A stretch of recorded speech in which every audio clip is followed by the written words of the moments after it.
And, of course, we're talking about the Israelite kings of the houses of Judah, Zerah and Pharez. Well, absolutely. We're talking about the dispersion of Israel. Right. And Paul knew that the nations that he went to were all dispersed Israelites. Yes. And his letters prove it over again and again. Yes. So that the universalists who want to interpret this phrase the way it has been translated, and you could say it like this: to bear my name before the nations, which Gentiles they assume means non-Israelites. Right. Yeah. Okay. And kings, which is another separate group, whoever they might be, and the children of Israel, as if the first two were different from the latter. Right, but the grammatical construction is called a hendiatrisin, and it means one by means of three. It means that all three of these entities being mentioned are actually the same. The nations and the kings of the sons of Israel is the literal reading. Yes. Okay, very good. Well, let me finish with verse 16. For I will show him how great things he must suffer for my name's sake. So for the Paul bashers, these two verses, 15 and 16, are very succinctly declaring that Paul is a chosen vessel. Absolutely. The Paul bashers are doing us a great disservice. Yes. Because these verses not only do that, they prove that Christianity is for only the lost sheep of the house of Israel. Right, because of the bad translation, the Universalists have chosen to universalize it, and the Paul bashers agree with them, not understanding the grammar here.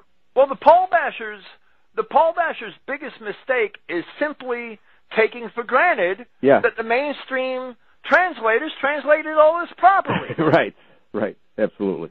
And they botched it at every turn. Yeah, they universalized it, they twisted it and perverted it at every turn. Right. And this is one of the primary verses.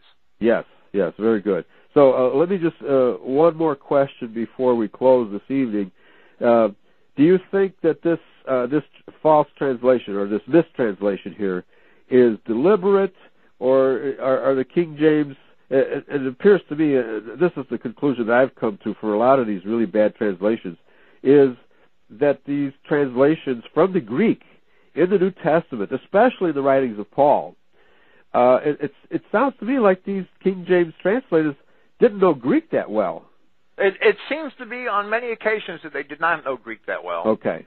And that men before them made errors. Yes. But the biggest error, the biggest sin, are the translators of recent times, who should know better, who after 200 years, you know, the English,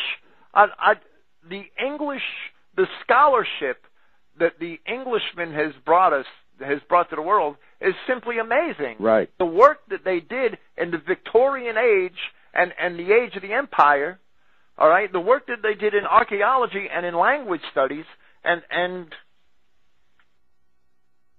I do the best that I can to follow that legacy. Right. And that is why I use all classical English in the sense of, you know, Victorian English references.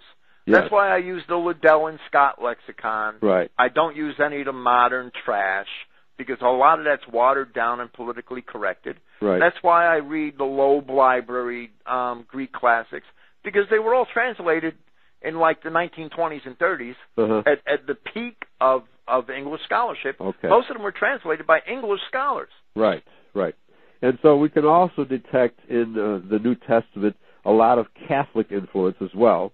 Okay? Right, and in the 1600s, when the translators did translate, if indeed they knew any Greek, they had to know some, right? Right. They had to universalize. They had to accept universalized interpretations. Yes. Because they knew they belonged in Christianity, but they did not know how. Right. They did not have the archaeology and the Greek scholarship and the scholarship in the classics that later generations had. Yeah, they did not understand that they were Israelites, and the Jews were making the claim that they were Israel, and so then who are we? Right. It's probably what they were thinking. They just took for granted the Jewish definitions of a lot of terms, like Gentiles. Right. But Jerome, when he translated the Vulgate, you know, there are other words besides gentilis that he could have used. Okay.